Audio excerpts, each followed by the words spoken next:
پے کرے سرکار ہے، نور خدا کی روشنی پے کرے سرکار ہے، نور خدا کی روشنی دہر میں چاروں طرف ہے، مصطفیٰ کی روشنی دہر میں چاروں طرف ہے، مصطفیٰ کی روشنی اپنے سائے میں لیے تھی پنجے تن کے نور کو، اپنے سائے میں لیے تھی پنجے تن کے نور کو، دوش سرکار دو عالم پر کسا کی روشنی، دوش سرکار دو عالم پر کسا کی روشنی، اور دل بھی روشن ہے اسی سے، ذہن بھی شاداب ہے، دل بھی روشن ہے اسی سے، ذہن بھی شاداب ہے، کہ چاند سورج میں بھی ہے غار حرا کی روشنی، چاند سورج میں بھی ہے غار حرا کی روشنی، اور کربلا سے یہ جناب حر کی آتی ہے صدا، کربلا سے یہ جناب حر کی آتی ہے صدا، کہ خلد میں کام آئے گی فرش عزا کی روشنی، خلد میں کام آئے گی فرش عزا کی روشنی، اور جہل کی تاریکیاں مٹتی ہے ہوتی ہے سحر، جہل کی تاریکیاں مٹتی ہے ہوتی ہے سحر، ارے اس قدر روشن ہے نعت مصطفیٰ کی روشنی، اس قدر روشن ہے نعت مصطفیٰ کی روشنی، اور ان اندھیروں کے سفر میں ساتھ رکھ لینا ظفر، ان اندھیروں کے سفر میں ساتھ رکھ لینا ظفر، قبر میں کام آئے گی خاک شفا کی روشنی، قبر میں کام آئے گی خاک شفا کی روشنی، پے کرے سرکار ہے، نور خدا کی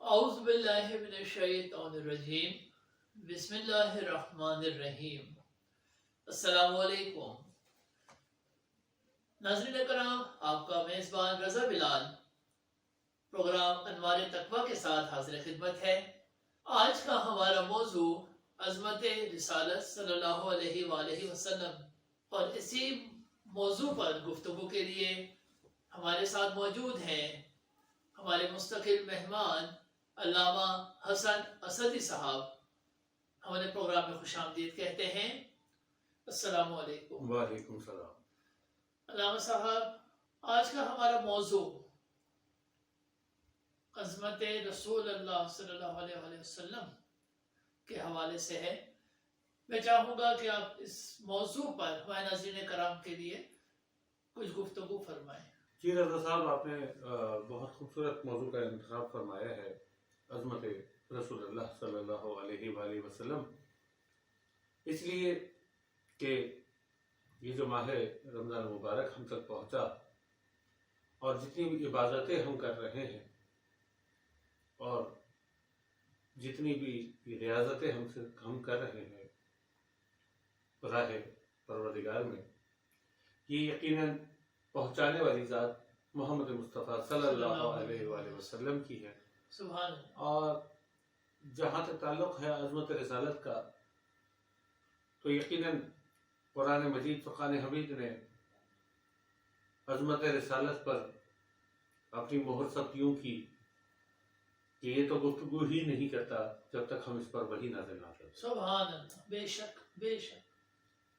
ان آیات مبارکہ سے ہمیں پتہ چلتا ہے کہ زندگانی رسالت مآب صلی اللہ علیہ وآلہ وسلم مسلسل وحی کا ایک سلسلہ ہے۔ بے شک۔ یعنی ان کا سونا بھی وہی ہے، ان کا جاگنا بھی وہی ہے، اور پھر ہم دیکھتے ہیں کہ جب عبادتوں میں رسول اللہ صلی اللہ علیہ وآلہ وسلم پروردگار کے آگے تمام رات گزارتے ہیں، سبحان اللہ، تو پھر یہی پروردگار قرآن میں عبادت محمد کی تعریف کرتے ہوئے گزارش کرتا ہوا نظر آتا ہے کہ کچھ دیر آپ آرام بھی کیا کیجئے۔ سبحان اللہ، کہیں وہ شمس کہہ کر مخاطب کر رہا ہے، بے شک، کہیں پر مزمل کہہ کر مخاطب کر رہا ہے، کہیں مدثر کہہ کر مخاطب کر رہا سبحان ہے، اللہ، کہیں چادر اوڑھنے والا کہہ کر، یعنی رسول اللہ کا چادر اوڑھنا بھی پروردگار کو پیارا ہے۔ سبحان اللہ، دیکھیں بے شک، قرآن بے شک۔ مجید کے بارے میں اکثر ایک جملہ کہا کرتا ہوں کہ قرآن مجید وہ اہم ترین کتاب ہے کہ جس میں کوئی لفظ عبث نہیں ہے، بے شک، سبحان اللہ، بلکہ عبث تو ایک درکنار بات رہی۔ قرآن وہ کتاب ہے جس کے پاس اتنا وقت نہیں کہ وہ آپ کو 1,24,000 انبیاء کے نام بتا سکے۔ سبحان اللہ۔ تو اگر وہ اہم ترین کتاب جس کے پاس وقت نہیں ہے، وہ اگر کسی کی چادر اوڑھنے کو اپنی محبت بھری نگاہوں سے دیکھ رہا ہے، تو پھر یہ سمجھنا چاہیے کہ یہ چادر کتنی عظیم چادر ہوگی جس کی فضیلت کائنات میں اللہ کو تمام انبیاء سے بھی زیادہ ہے۔ سبحان اللہ، بے شک بے شک۔ اور کیا ہی عالم ہوگا اس رسول کی عبادتوں کا، یعنی ہمیں اور آپ کو حکم ہوا کہ عبادتیں کریں، بے شک، مسلسل کرتے رہیں، اور جو راہ طریقت پہ اور شریعت پر گامزن ہیں وہ زیادہ سے زیادہ عبادتیں کرتے ہیں، وہ زیادہ سے زیادہ تمام رات جاگا کرتے ہیں، مگر کیا ہی عالم ہوگا رسول اللہ کی عبادتوں کا کہ وہاں پر اللہ یہ کہہ کر روک رہا ہے کہ کچھ دیر آپ آرام فرمائیں۔ سبحان اللہ، سبحان اللہ۔ ناظرین کرام، گفتگو کا سلسلہ یوں ہی جاری رہے گا۔ لیتے ہیں یہاں پر ایک وقفہ، وقفے کے بعد پھر حاضر ہوتے ہیں۔ دیکھتے رہیے انوار تقویٰ، جڑے رہیے کرنٹ ٹی وی کے ساتھ۔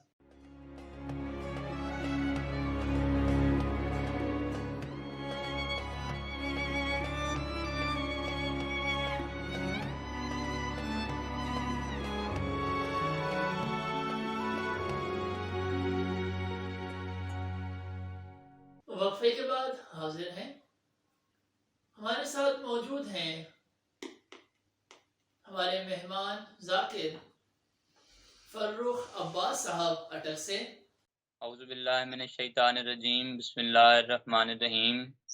سب سے پہلے تو میں آپ کا شکر گزار ہوں آپ کی پوری ٹیم کا کہ جو ایک اتنا اچھا پلیٹ فارم مہیا کر رہے ہیں مومنین کے لیے، ذاکرین و اذان مسلمانوں کے لیے، علماء کرام کے لیے.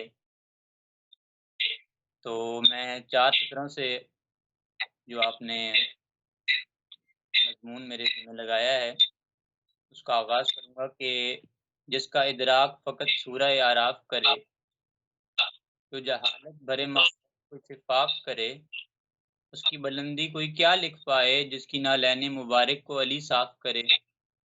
تو ہماری جس کی ہم امتی ہیں وجہ تخلیق کائنات جناب رسول خدا صلی اللہ علیہ وآلہ وسلم، ان کی ذات مقدس کسی تعریف کی محتاج نہیں ہے. جناب رسول خدا ایک مقام سے گزر رہے تھے تو کچھ غلام زمین پر بیٹھ کے کھانا کھا رہے تھے. دیکھ کے فوراً کہا یا رسول اللہ، جب بھی ہم آپ کو دیکھتے ہیں تو ہمیں فوراً ہمارے دل میں کوئی ایک خواہش پیدا ہوتی ہے کہ ہمارا بھی کوئی مکان ہوتا. پرانا زمانہ تھا غلاموں کا. تو فرمایا حبیب خدا، آپ کو دیکھ کر ہمارا جی کرتا ہے کہ ہمارا مکان ہوتا. فرمایا یا رسول اللہ کہ ہمارا مکان ہوتا تو ہم آپ کو دعوت دیتے. فرمایا کیا چیز روک رہی ہے دعوت کرنے سے؟ کہا یا رسول اللہ کہ ہمارے پاس مکان نہیں ہے. فرمایا کہ پھر بھی دعوت کرو گے تو میں آ جاؤں گا. فرمایا یا رسول اللہ سڑک پہ بیٹھ کے کھانا کھاتے ہیں. کہا کہ اگر سڑک پر بھی بیٹھ کے دعوت دو گے تو میں آ جاؤں گا. فرمایا یا رسول اللہ اچھا ٹھیک ہے، آج تو خشک روٹی ہے، ساتھ میں سادہ پانی ہے، جس دن کھانا کچھ بہتر ہوگا تو ہم آپ کو دعوت دیں گے. فرمایا نہیں ایسا نہیں ہے، تم اگر آج بھی مجھے بلاؤ گے تو میں آ جاؤں گا. فرمایا ٹھیک ہے. تو جب رسول خدا تشریف لے آئے تو سارے کھڑے ہو گئے تعظیماً. جناب رسول خدا بیٹھے اور کہا کہ میں یہی خشک روٹی آپ کے ساتھ کھاؤں گا. خشک روٹی توڑنے لگے تو وہاں سے ایک مومنہ کا گزر ہوا جو پیغمبر کو جانتی تھی، اہل ایمان تھی. فوراً پلٹ کر کہا یا رسول اللہ، آپ تو غلاموں کی طرف سے کھانا کھا رہے ہیں. بندہ یعنی غلاموں کی طرف سے، آپ بندوں کی طرف سے کھانا کھا رہے ہیں. پیغمبر نے فوراً پلٹ کر کے کہا کہ اے کنیز خدا، مجھ سے بڑا اللہ کا بندہ کون ہوگا؟ مجھ سے بڑا اللہ کا بندہ کون ہوگا؟ کہا بی بی انسان جھجک محسوس نہ کرے، انسان کو نرم دل ہونا چاہیے. دوسروں کو محسوس کرنا اس میں ایمان ہے، کسی کی تکلیف محسوس کرنا اس میں ایمان ہے. اپنی تکلیف تو ہر کوئی محسوس کرتا ہے. اگر آپ کو تکلیف محسوس ہوتی ہے تو آپ سمجھیں کہ آپ زندہ ہیں. اگر آپ کو دوسروں کی تکلیف محسوس ہوتی ہے تو سمجھیں کہ آپ کا ایمان زندہ ہے.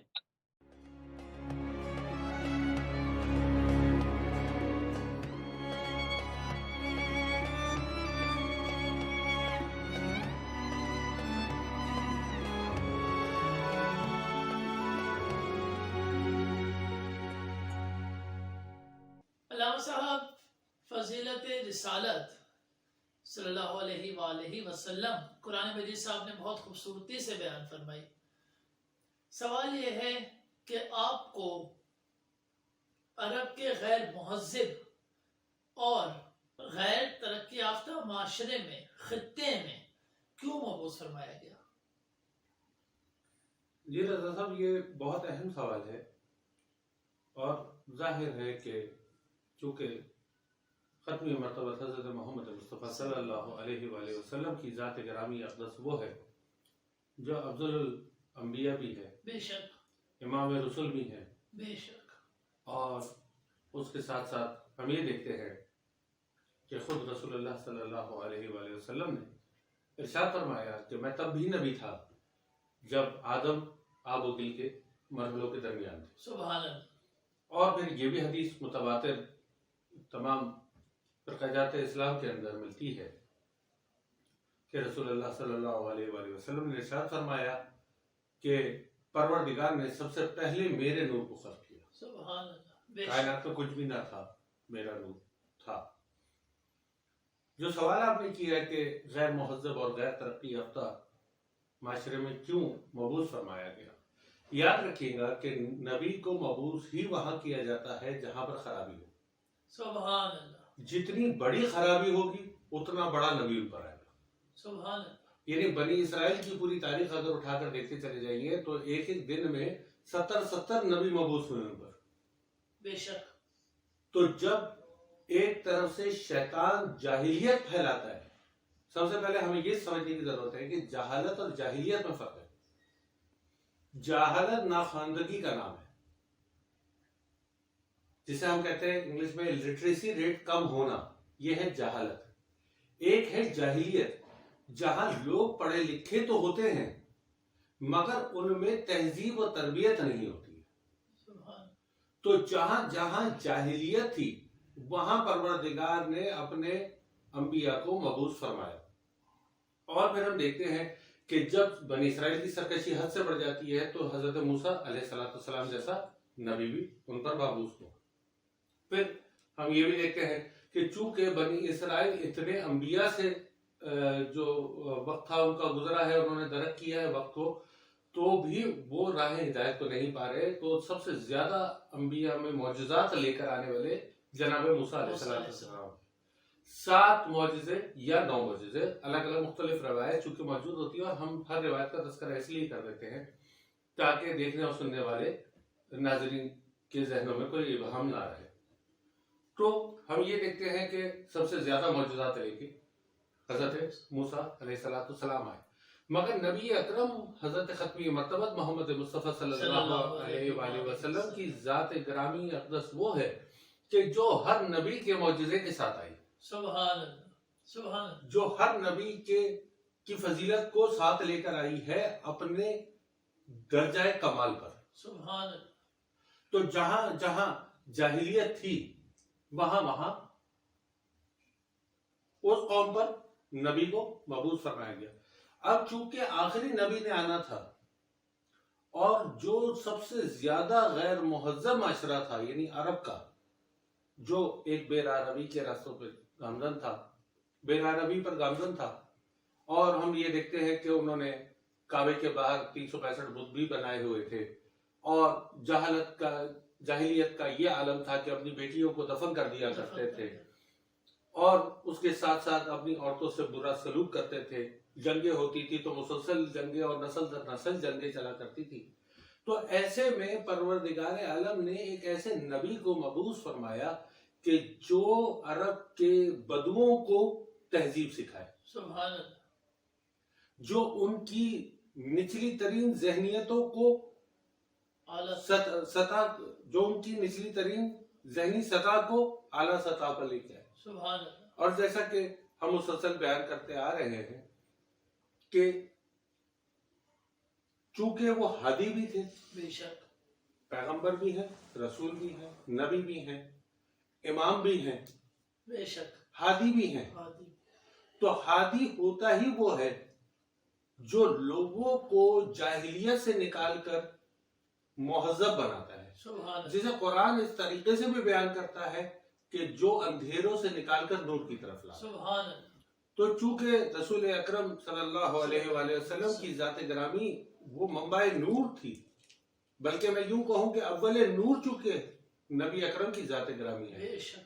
تو اس نور کو پروردگار نے لباس بشریت میں مبعوث کیا تاکہ جو جاہلانہ نظام قائم ہوا ہوا ہے اور جو قتل و غارت گری اور سب کچھ، یعنی پورا معاشرہ تباہ و برباد تھا. بے شک. اخلاقی قدریں اتنی پست ہو چکی تھی کہ حرمت رشتوں کی حرمت تک ختم ہو چکی تھی. اور پھر ہم دیکھتے ہیں کہ رسول اللہ نے فرحان کی چوٹیوں سے وہ پیغام دیا کہ جس میں فلاح ہی فلاح تھی. بے شک. مگر یہاں پر ہمیں یہ بھی دیکھنا ہوگا کہ رسول اللہ نے وہ نظام کو بھی قائم کیا جو ان کے بعد اس طریقہ کار اس سسٹم کو لے کر چل سکے. بے شک. یعنی معاشرہ تو برائیوں کے اندر پھیلتا ہے. آپ کو پتا ہے کہ بہت جلدی لوگ انقلابات کو بھول جایا کرتے ہیں. بے شک. ایک اچھا انقلاب آتا ہے, معاشرہ ٹھیک ہوتا ہے, پھر اس کے بعد کچھ عرصے بعد اگر وہ لیڈر اس دنیا سے چلا جائے.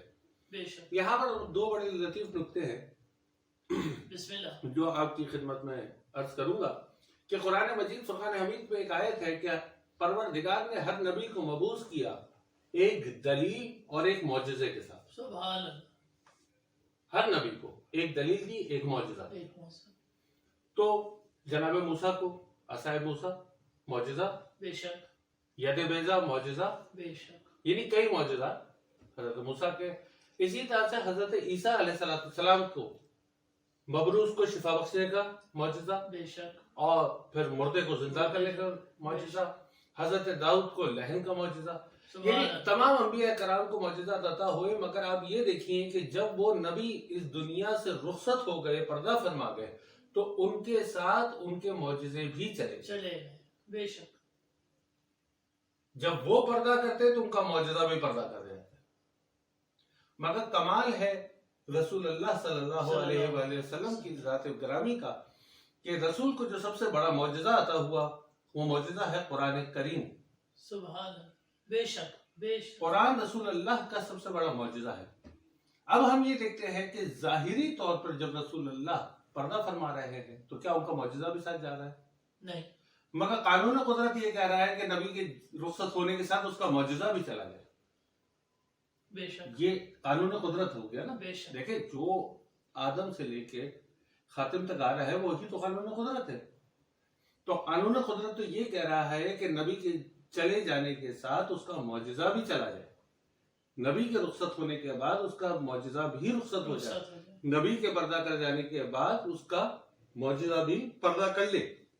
مگر رسول اللہ صلی اللہ علیہ وآلہ وسلم کا معجزہ قائم و دائم ہے اور انشاءاللہ قیامت تک قائم رہے گا. انشاءاللہ. بے کسوں کے مددگار مولا علی,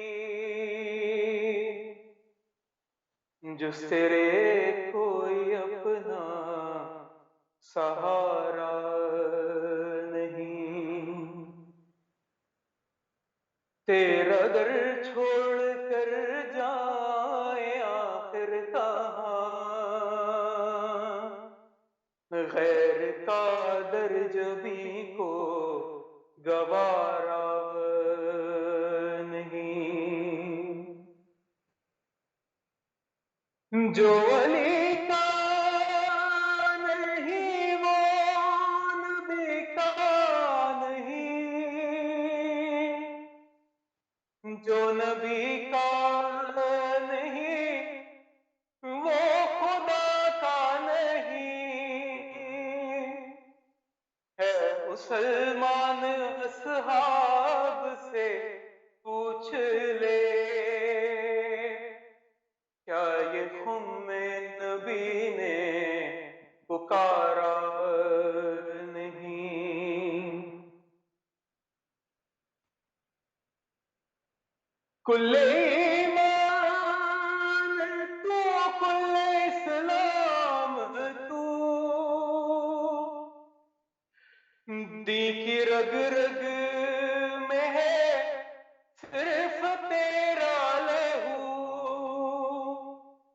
جنگ خیبر ہو بدر و احد کے جمل, کون سی جنگ میں کفر ہارا نہیں. آئے کعبے میں جس دم علی کے قدم, منہ کے بل گر پڑے بت یہ کہتے ہوئے, آئیے آئیے جانشین نبی, یہ تمہارا ہی گھر ہے ہمارا نہیں. جان خندق